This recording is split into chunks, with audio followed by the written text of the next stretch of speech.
Hello दोस्तों, नमस्कार। तो ऐसा मैं हर किसी के वीडियो की शुरुआत में नहीं कहता हूँ। बहुत ध्यान से इस वीडियो को देख लेना, सुन लेना, ठीक है। अगर आपका ध्यान थोड़ा भी इधर उधर अगर हो गया तो फिर आपको बाउंसर यहाँ पे जा सकता है। कोई ज्यादा टफ नहीं है, बहुत सिंपल है। मैं आसान भाषा में ही आप लोगों को एक्सप्लेन करके यहाँ पे बताने वाला हूँ, ठीक है। So very very very important video, ठीक है। तो चलो स्टार्ट कर लेते हैं। सबसे पहले किस चीज से रिलेटेड दोस्तों, तो कॉर्पोरेट एक्शंस, ठीक है। अभी इसके नियमों में हम लोग को बदलाव होते हुए देखने को मिला है। अभी आप बोलोगे कॉर्पोरेट एक्शन क्या होता है, वही नहीं पता है। अरे आपको पता है, ठीक है। बस उस चीज को कॉर्पोरेट एक्शन बोलते हैं, वो शायद से आपको पता नहीं होगा। मतलब corporate action means nothing but bonus, buyback, split, dividend. सुना है ना आपने, bonus, buyback, split, dividend companies देती है करके। यस, उसी को कॉर्पोरेट एक्शन बोलते हैं। सो इन चार चीजों में इनके जो हम लोगों को नियम देखने को मिल जाते हैं, रूल्स एंड रेगुलेशन, ये कब देने चाहिए, कितना देने चाहिए, इनके नियमों में अभी हम लोग को बदलाव होते हुए देखने को यहाँ पे मिल चुका है। सो अगर मैं यहाँ पे बात करूं, अभी बदलाव हुआ है तो दो टाइप की कंपनी होती है। एक होती है प्राइवेट कंपनी, दूसरी होती है सरकारी कंपनी, पब्लिक कंपनी। तो किसके नियमों में बदलाव होते हुए देखने को मिला है, तो दोस्तों पब्लिक कंपनी के corporate action, bonus, buyback, split, dividend में यहाँ पे बदलाव होते हुए देखने को यहाँ पे मिल चुका है। सो जो पीएसयू स्टॉक्स रहेंगे या फिर जो सरकारी कंपनीज है, गवर्नमेंट कंपनीज है, ठीक है, इनमें अगर आप स्टडी करते हो, ठीक है, एंड अगर वहां पे अगर आप बोनस, बायबैक, स्प्लिट, डिविडेंड से रिलेटेड चीजों के ऊपर फोकस रखते हो तो ये वीडियो आप लोगों के लिए काफी इंपॉर्टेंट है, क्योंकि अभी नियम यहाँ पे बदल चुके हैं, ठीक है। सो अभी लेटेस्ट ही हम लोग को कल से ये सारी चीजें देखने को यहाँ पे मिल चुके हैं। आप यहाँ पे देख सकते हैं, नए गाइडलाइंस फाइनेंस मिनिस्ट्री की ओर से हम लोग को आते हुए देखने को मिल चुके हैं। एंड जो डिपार्टमेंट है इस चीज को पूरी तरीके से फॉलो करता है, जिसको हम लोग डीपम कहते हैं, department of investment and public asset management, ठीक है। तो इन्होंने इन सभी चीजों को मंजूरी यहाँ पे दे दी है।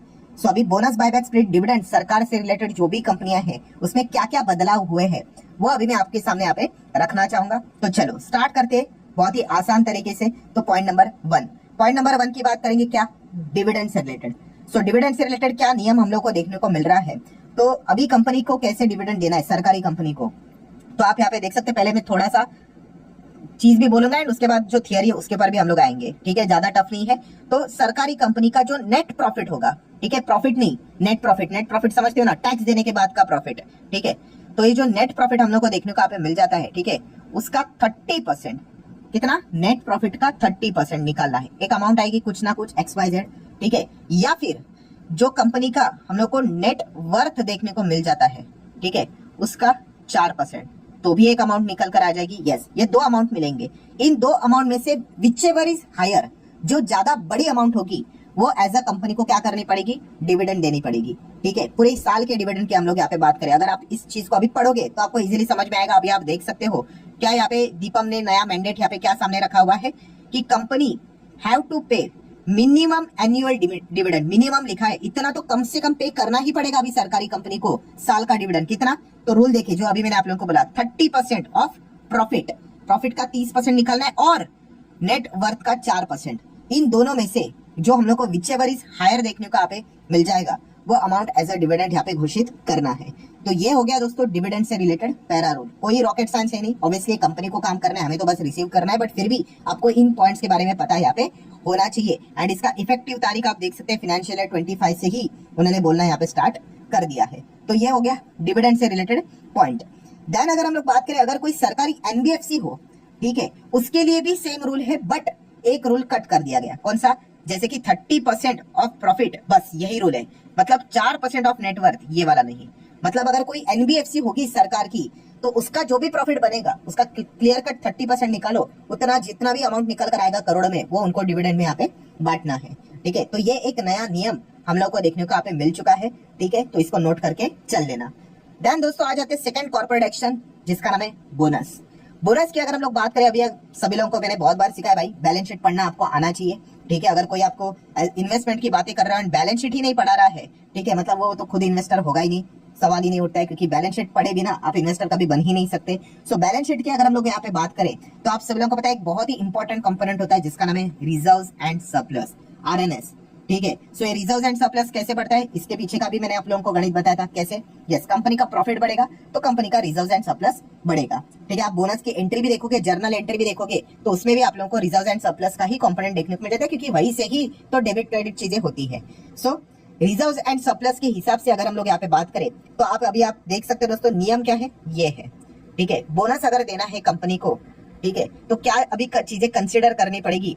तो कंपनी का जो रिजर्व्स एंड सरप्लस है, ठीक है, आर इक्वल टू और मोर देन 20 टाइम्स, ठीक है, किसका, it's paid up equity share capital. मतलब कंपनी का जो paid up equity share capital होगा, जो भी अमाउंट होगा, उसका मिनिमम 20% तो रिजर्व एंड सरप्लस होना चाहिए, ठीक है।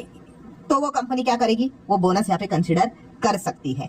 मतलब अगर किसी भी कंपनी का अगर हम बैलेंस शीट ओपन कर ले, ठीक है, ये बैलेंस शीट ओपन कर ली, अभी यहाँ पे क्या लिखा है, इक्विटी शेयर कैपिटल लिखा है, ठीक है। तो इक्विटी शेयर कैपिटल में कैसे बोला है, paid up equity share capital, ठीक है। इसका अगर हम लोग यहाँ पे बात करें, जो भी पेड अप रहेगा उसका कितना 20%, अगर हम लोग यहाँ पे 20 टाइम्स की अगर हम लोग बात करें, वो यहाँ पे हम लोग को क्या चीजें देखने को यहाँ पे मिलनी चाहिए, रिजर्व एंड सरप्लस में देखने को मिलनी चाहिए। फिर वो कंपनी एलिजिबल हो जाएगी बोनस देने के लिए। फिर वो बाद में बोनस देना नहीं देना है वो डिसाइड यहाँ पे करेंगे, ठीक है। तो 20 टाइम्स हम लोग को चीजें देखने को यहाँ पे मिलनी चाहिए। आप कोई भी बैलेंस शीट ओपन करके देखो तो उसमें आपको जो paid up equity share capital रहेगा, ठीक है, ऑथोराइज नहीं, पेड अप की हम लोग यहाँ पे बात कर रहे हैं, ठीक है, वो 20 टाइम्स आपको यहाँ पे करके देखना है। अगर वो उतने उसको क्रॉस कर रहा है रिजर्व एंड सरप्लस, ठीक है, तो वो कंपनी बोनस के लिए एलिजिबल हो जाएगी, ठीक है। प्रेशर नहीं भाई कि देना ही है करके कंपलसरी करके, ठीक है। बट ये एक चीज हम लोग को देखने को यहाँ पे मिल चुकी है। यूजुअली जो कंपनियां अच्छा बिजनेस करती है भाई, वो हमेशा 20 क्या कई गुना, अब आप ये एग्जाम्पल देख लो, तो इस कंपनी का जो पेड अप शेयर कैपिटल के हिसाब से रिजर्व आप देख सकते हो कि कैसा परफॉर्मेंस चल रहा है करके।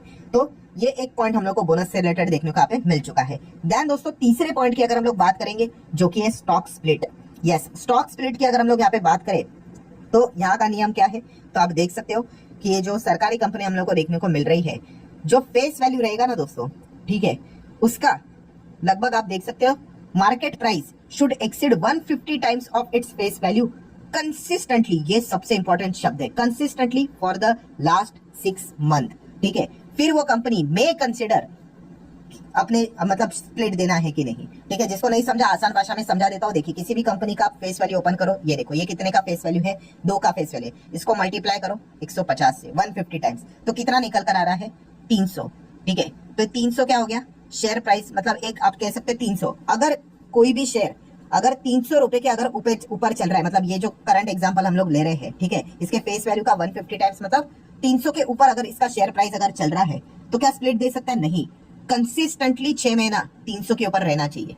अगर ये 300 के नीचे 6 महीने के अंदर अगर नीचे अगर आ गया तो फिर वो स्प्लिट नहीं दे पाएगा, ठीक है। तो इसीलिए कंपनी ने यहाँ पे क्या बोला है कि जो फेस वैल्यू रहेगा इसका 150 गुना यहाँ पे शेयर प्राइस एक्सीड होना चाहिए, बट क्या consistently for the period of 6 month. अगर 6 महीना वो पार कर लेते हैं, और हमारा जो अभी एग्जांपल हम लोगों ने यहाँ पे देखा कि 2 का फेस वैल्यू है, 150 मल्टीप्लाई करेंगे 300 के ऊपर अगर वो चल रहा है, 400 500 600 व्हाटएवर चल रहा है 6 महीने के लिए, दैट्स इट, कंपनी अभी एलिजिबल हो चुके हैं। वो चाहे तो स्प्लिट दे सकती है, देंगे नहीं देंगे वो कंपनी की चॉइस, ठीक है। बट अगर कोई कंपनी ही 300 के नीचे आ गई तो वो क्या करेगी, वो स्प्लिट के लिए एलिजिबल ही नहीं है, वो स्प्लिट दे ही नहीं पाएगी। तो ये एक पॉइंट हम लोग को देखने को यहाँ पे मिल चुका है, तो इसको जरूर नोट करना है, काफी इंपॉर्टेंट है, ठीक है। देन अगर हम लोग बात करें one of the most important point दोस्तों, जो स्प्लिट से रिलेटेड ही है, क्या लिखा है देखो, further there should be a cooling off period of at least 3 year between the 2 successive share split. मतलब आसान भाषा में अगर कंपनी ने एक बार स्प्लिट अनाउंस किया, उसके बाद कूलिंग ऑफ पीरियड कितना पता है, 3 साल का। मतलब 3 साल तक वो उसके बाद स्प्लिट नहीं दे सकती। जो भी कंपनी हम सरकार के यहाँ पे बात कर रहे हैं, एक बार स्प्लिट दिया, ठीक है, उसके बाद इवन तो वो कंडीशन को फुलफिल कर रही है कि फेस वैल्यू के 150 गुना के ऊपर शेयर प्राइस चल रहा है 6 महीने के लिए, नहीं दे पाएगी। कब तक, नेक्स्ट 3 साल तक। मतलब अगर मान के चलो अगर किसी कंपनी ने 2025 में स्प्लिट अनाउंस किया सरकारी कंपनी ने, ठीक है, उसके बाद प्लस 3 जोड़ लो, मतलब 2028 तक, दैट्स इट, वो स्प्लिट नहीं दे पाएगी। उसके बाद 2028 में चेक किया जाएगा कि तभी के नियम क्या है करके। अगर सेम नियम रहेगा तो चेक करना पड़ेगा भाई फेस वैल्यू का 150 गुना है कि नहीं, अगर है एलिजिबल है तो स्प्लिट कर सकते हैं। ऑब्वियसली उसके लिए फेस वैल्यू भी होना चाहिए, तो ये पॉइंट भी हम लोग को पता होना चाहिए। देन नेक्स्ट अगर हम लोग बात करेंगे पॉइंट नंबर 4, ठीक है, उसके ऊपर जाने से पहले अगर आपको वीडियो इन्फॉर्मेटिव लग रहा है, आप जरूर चाहो तो इसको लाइक कर सकते हो। जरूर ऐसे वीडियोस को शेयर करना दोस्तों, बिल्कुल फ्री ऑफ कॉस्ट सिखा रहा हूँ। काफी लोग इस चीजों को भी आपको पेड इसमें मतलब बेच देंगे कि भाई मेंबरशिप ले लो, ये ले लो करके, तो कोई जरूरत नहीं है, सारी चीजें आपको फ्री ऑफ कॉस्ट बता रहा हूँ। शेयर बायबैक, स्टॉक बायबैक की बात करें, इसका भी नियम बदल यहाँ पे जा चुका है। और इसमें अगर ये देखा गया दोस्तों, अगर किसी कंपनी को, सरकारी कंपनी को अगर बायबैक लाना है, 3 कंडीशन चाहिए।